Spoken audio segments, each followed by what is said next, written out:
With Herald Linde, who is the head of equity strategy Asia Pacific for HSBC. That's interesting. You're being a little cautious now. What are you seeing in the markets?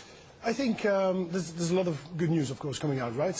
What happens in Europe, LTRO, some of the data out of the US has been pretty strong, and markets have really rallied on that. But valuations, although they're quite cheap maybe in the longer run, have snapped up again. And I think after the party we might get a little bit of sobering.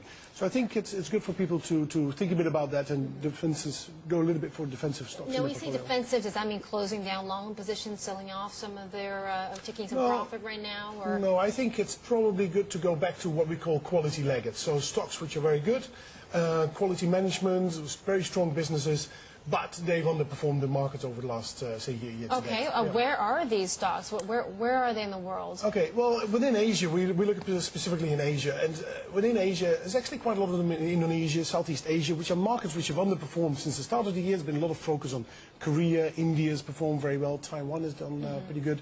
But Southeast Asia has lacked a little bit, and I think rotating back and looking for some stock ideas there is probably not a bad idea.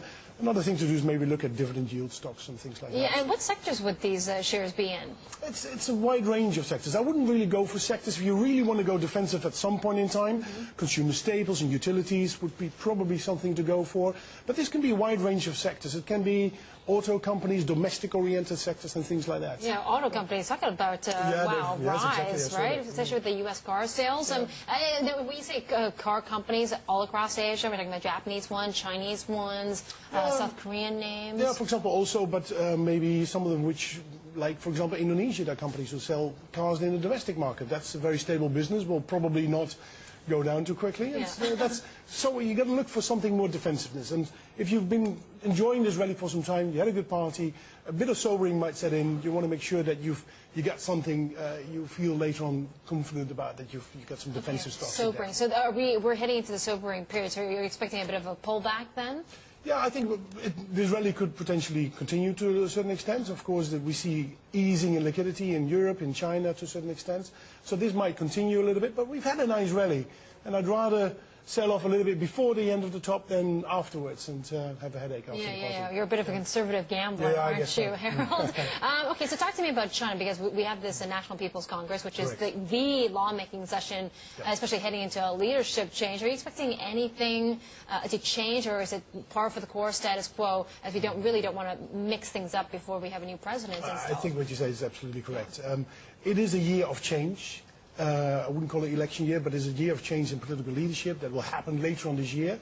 We know pretty much who will be some of these leaders, but there's a lot of people still who need to be elected, and I think, we're going through a process whereby a lot of these policymakers don't want to make very big decisions at this point in time. And I'm sure, Harold, people talk to you about Chinese growth. Are we going to see it sustain? Some people are predicting 6%, at least for the quarterly growth for the first quarter. To some, that's really quite concerning for a huge economy like China, which has been the engine of global economic growth. So hard landing, soft landing, your take? Soft landing, basically. We've seen countries, India came out not so long ago with numbers, they were quite weak. I don't think that's really going to happen in China to a certain extent. They've put some measures in place to keep the economy going. Reserve requirements have been cut. They put in some stimulus packages a couple of months ago. So I think we're not going to see a complete fall-off in growth. But a slowdown in growth is something I think the policymakers there would be quite happy about. A year ago we were complaining about things running too fast in China. So I know. It's always too hot, too cold. Exactly. It's very difficult for them to position that right. Exactly. That the market likes. And we are expecting at this MPC, by the way, for the Premier himself to suggest that their target is going to be lower to now 7.5%. That's not a concern for you, right? No, that's not really a concern. I think they flagged that well in the past as well. That they want maybe a little bit less growth, but more equality, better that everybody shares in growth, basically, in China. And contract this rich to poor wealth gap on the mainland. Hey, Harold, have a great weekend. Thanks for dropping by today. Good to see you.